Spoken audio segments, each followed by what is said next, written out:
Здравейте, YouTube! Днес с моя приятел ще ви покажем BitXCraft. Ревю на сървъра. Ревю на сървъра, да. Нека започнем. Забравих да ви кажа. Да.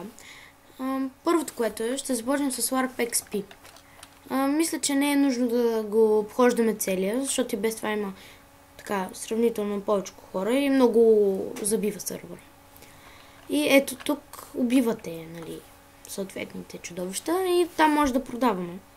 Да, продаваме нещата, които ни дава. Да. Мобовете. Сега мисля да ви заведа на Warp Shop. Да ви покажа шопа. Надяваме се там да няма много хора, защото ако има, ще бъде гадничко, защото и тук ще лаги. То може би на мен ми лаги толкова много, защото има много хора.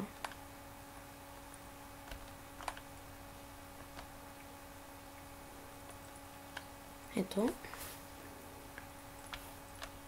Като цял сървър е доста хубаво, защото е редовен, всеки ден отворен. Да. Има всеки ден евенти, с изключение на днес. Ето тук виждате. От 8 часа са евентите. Да, бих ви препоръчал да играете в този сървър. В коментарите ще напиша IP-то. Да, в описанието. Да, в описанието ще напиша IP-то на сървъра, по-скоро не в коментарите. Защото сървъра бих ви препоръчал този. Ето. Показвам ви шопа. Ние ще правим поредици с моя приятел. В този сървър? Да, в този сървър. И ако нещо всъщност стане стане ще правим на клип, ще правим доста от нещата, които няма да са на клип, за да не ви губим времето. И ще ви показвам само завършени работи. Да, и от време на време нещо по-интересно, което нали е хубаво да се види. Така, разгледахте шопа. Сега ще ви заведа в холма. И може би следващия епизод ще бъде за полшанки, как се правят. Ще ви покажем някои полшанки.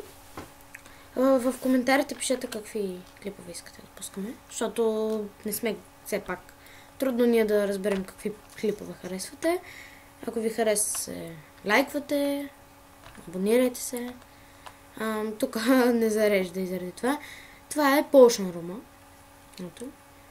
За сега нямаме толкова много неща. Мога да ви покажа нещата, с които разполагаме за полшанки. Тези са най-вече нещата, които разполагаме. Мисля, че за около няколко дни добре сме се развили. Ето сега ще се качим горе да ви покажа и холма. Ще снимаме в този сървър, стига да не стане нещо и да не ни изхвърли нещо. По принцип не сме хакери, но може да се рестартва. И докато се рестартва да не може да. Ето тук са честове с глупости, няма какво да ви ги показвам. Ето всичко това е Protection 4, фулки са това. Ето тези са хубави мечове. Отдолу са ни зарудите. Ето, имаме 41 Golden Apple. Приятел, кажи нещо. Сега се бия и затова не говоря. Ето тук има също още Protection 4, както виждате. Сега, кое е да ви покажем? Дай да видим всички ларпове, които са. Мисля, че не са много интересни. Ларп от всеки сървър има. За завършък на клипа, нали, по-късно, ще изстреляме няколко за флайерверки. Също може да ви покажа как се правят флайерверки. Всъщност аз имам клип, който съм показал вече. Да, предния клип го изгледайте. Предния клип, да. Да идем на Warp Color. Всъщност аз не съм ходил там никога. Може да е нещо интересно, но може и да не е интересно. И въобще дори. Всъщност аз нямам идея какво се прави тук. Даже не мога да вляза. Как се извинявам за лагянето, но имам много хора. Ами това всъщност е да си купувате. Ето, това за ранкове. Значи това не ни трябва да се учия. Да разгледаме другите ларпове. Да ви покажа Warp Enchant.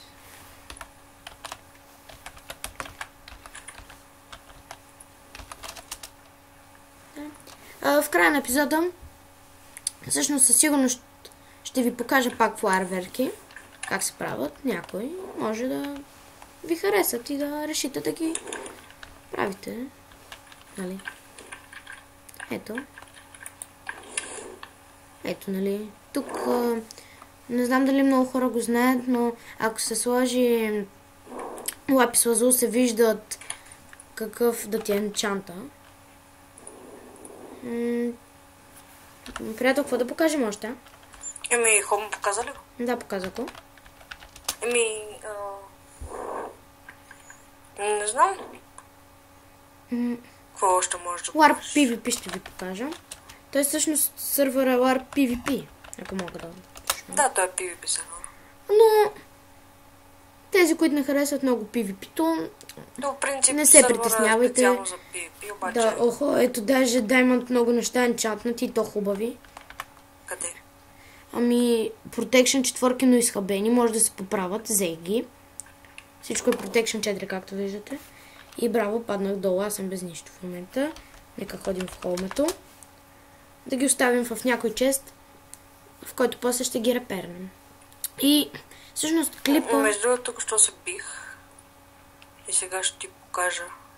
Да покажа какво взех. И аз мога да покажа какво взех тук.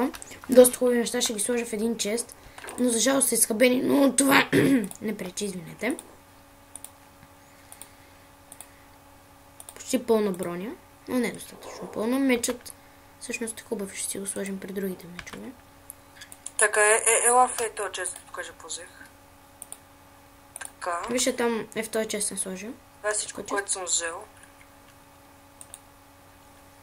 Да, хубави неща. Ето всичките да ги разгледате. Един цял сет ще се загубим. Изхабенчък.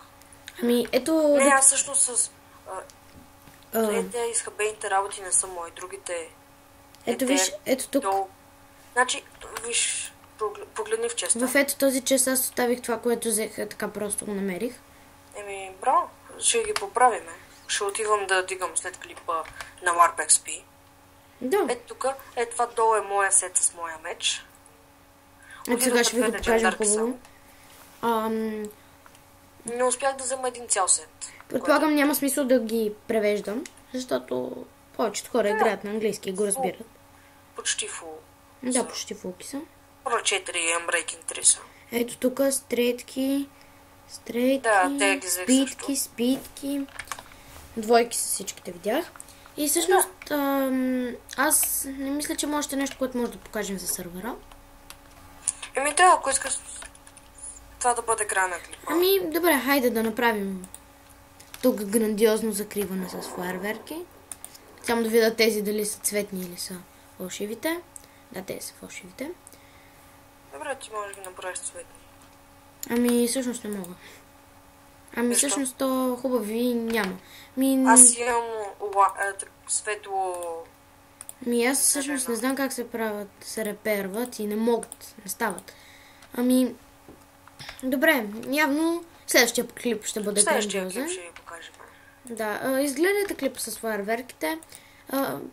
Мисля, че ще ви хареса, защото има и ако искате нещо да има много интересно всъщност. всъщност. Тази поредица, да, пишете в коментарите за папата Криси. Да.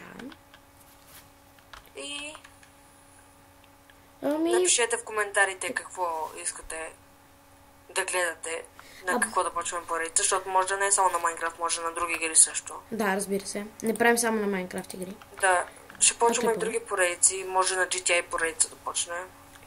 И то 5 онлайн, GTA само 5, да кажа. Да, в онлайна. Need for Speed.